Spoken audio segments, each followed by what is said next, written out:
Petit Jean et la bête du baron Barban.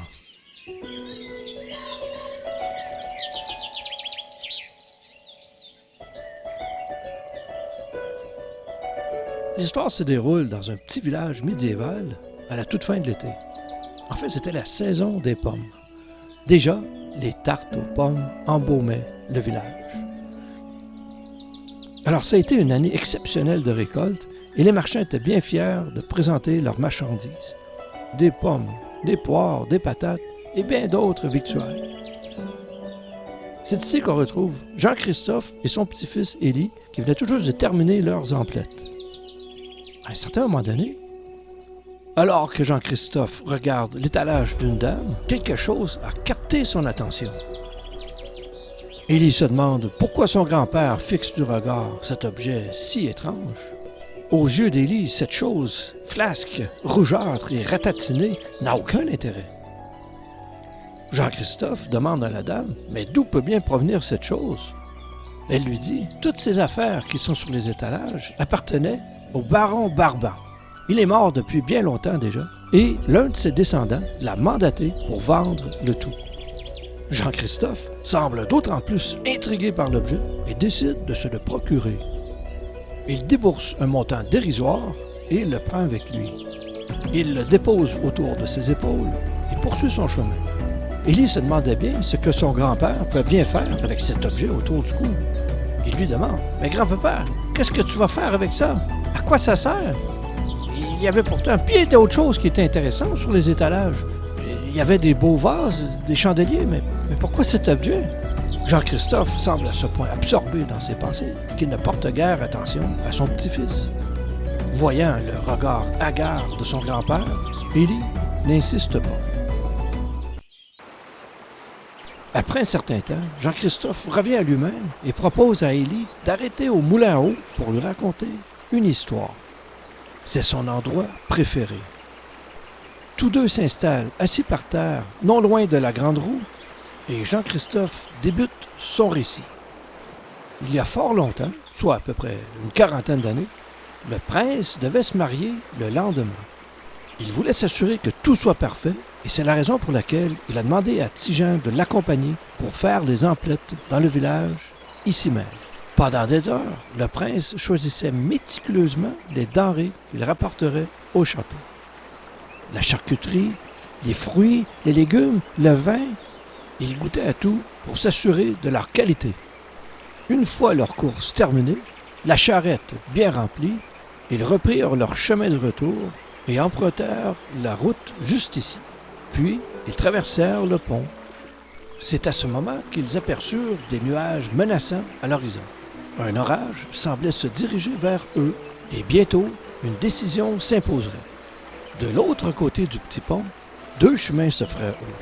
Ils avaient le choix entre traverser la forêt ou longer la rivière. Emprunter le chemin de la forêt était bien plus court pour se rendre au château. Mais il y avait une rumeur d'un monstre qui rôdait dans les parages. Longer la rivière semblait bien plus prudent. Ti-Jean s'adressa au prince. « On devrait tourner à gauche.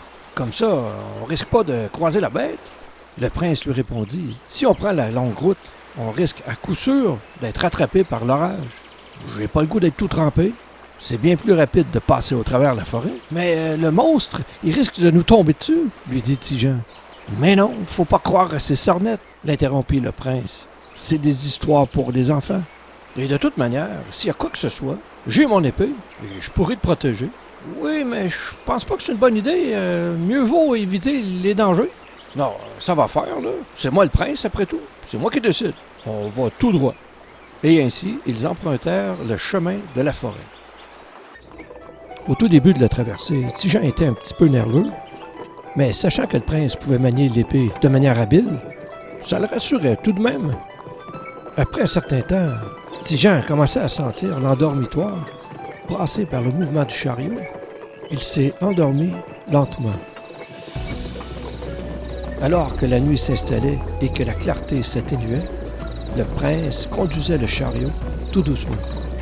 Il ne voulait surtout pas heurter un obstacle ou perdre son chemin. Bien qu'il cherchait à éviter l'orage, La pluie commença à tomber. Puis l'orage s'intensifia. Et le prince se retrouva bien malgré lui, tout trempé. Les éclairs illuminaient les arbres tordus et sinistres. Ti-Jean dormait si profondément qu'il ne se rendait pas même compte des grondements du ciel. Quand il s'est réveillé, la charrette était immobile. Mais soudain, une vision d'horreur s'est présentée à lui. Ti-Jean avait absolument rien vu de pareil. C'était une bête immense avec des écailles rouges, de grandes ailes et une bouche avec des dents terriblement menaçantes. La bête rugissait de tout son être.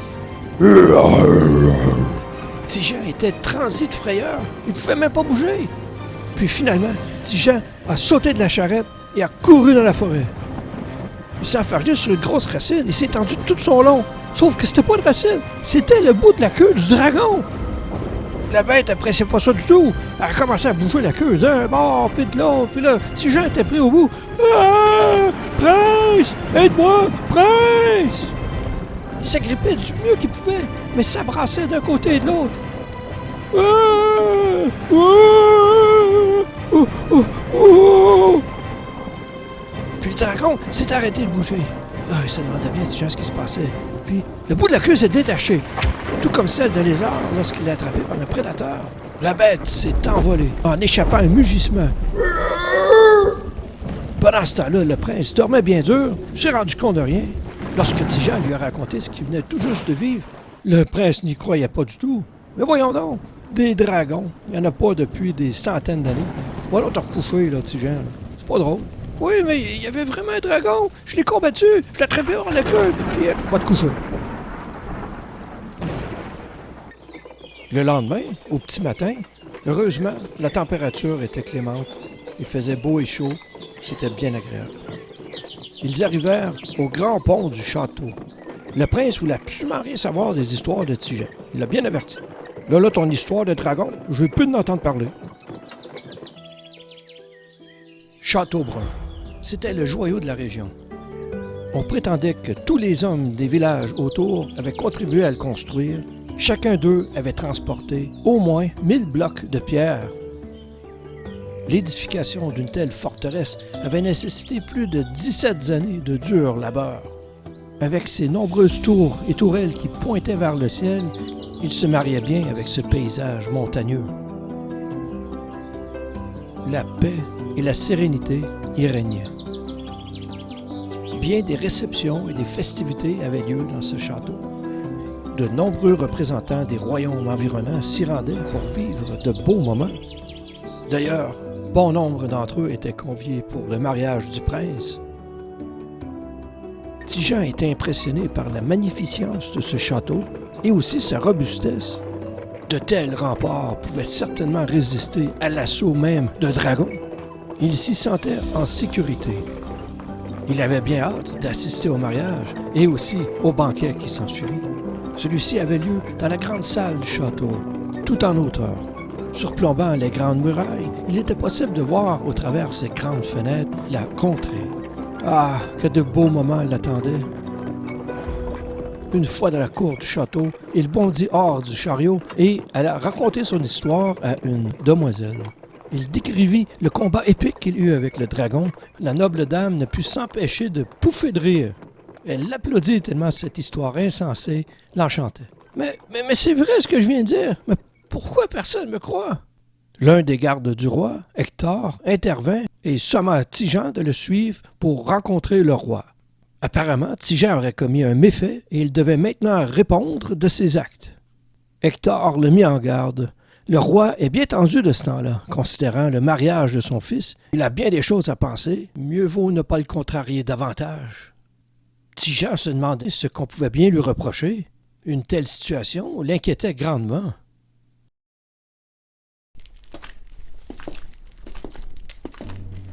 C'est dans la grande salle du château qu'il devait rencontrer le roi. Avec ses grandes arcades de roc, c'était bien impressionnant pour Ti-Jean. Mais cette fois-ci, il était plutôt intimidé. Le roi l'attendait sur son trône, tout au fond de la salle. Il était accompagné de son garde, mais aussi du baron Barban. Jean avait eu maille à partir avec le baron Barban dans le passé, et ça ne l'inspirait guère de le voir là. Selon ses dires, Jean aurait coupé la queue de son taureau. Barban s'était plaint auprès du roi, et le roi demanda à Jean, mais pourquoi un tel acte de sa part? Jean n'y comprenait rien, et s'expliqua. Bien là, c'était pas un taureau, là, c'était un dragon immense, avec des ailes puis des écailles. Ben là, il est arrivé de nulle part, puis là, moi, je voulais l'attraper par la queue, puis il me balançait d'un bord puis de l'autre, puis là, à un moment donné, j'ai un bout de queue qui s'est détaché, puis il s'est envolé. Je vais vous le prouver. Je vais aller chercher le bout de queue, puis je vais vous l'amener ici. Je vais le chercher à gauche puis à droite, je vais le retrouver, je vous le dis. Il peut pas être bien loin, là, je sais où ça s'est passé à peu près, là, dans la forêt. Je vous le dis, Votre Majesté, c'était un dragon, là, un réel dragon. C'était vraiment un dragon terrible, là, il était grand, puis gros, puis vraiment épeurant. Bon, j'en ai assez entendu, s'impatienta le roi. Là, tu vas aller dans le cachot, tu vas aller penser à ton affaire, là, puis tu vas m'arrêter ça, ces histoires-là, là, de dragon, là, mais franchement, un dragon. Au cachot, j'ai dit.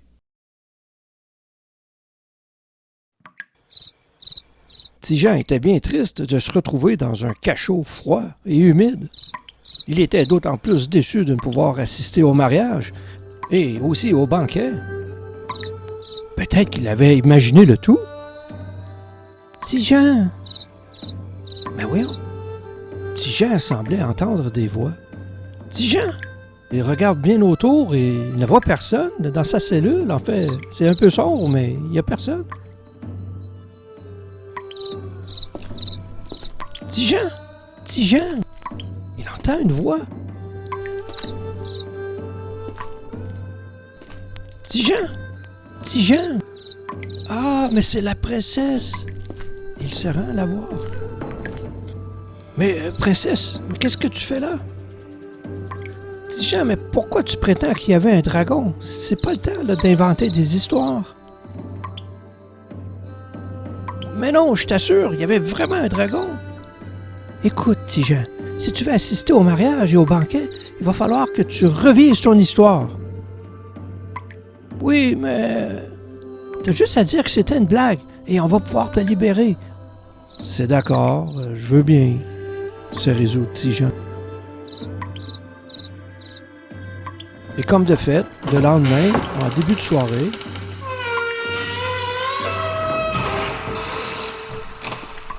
Hector est venu lui ouvrir la porte, mais le met bien en garde.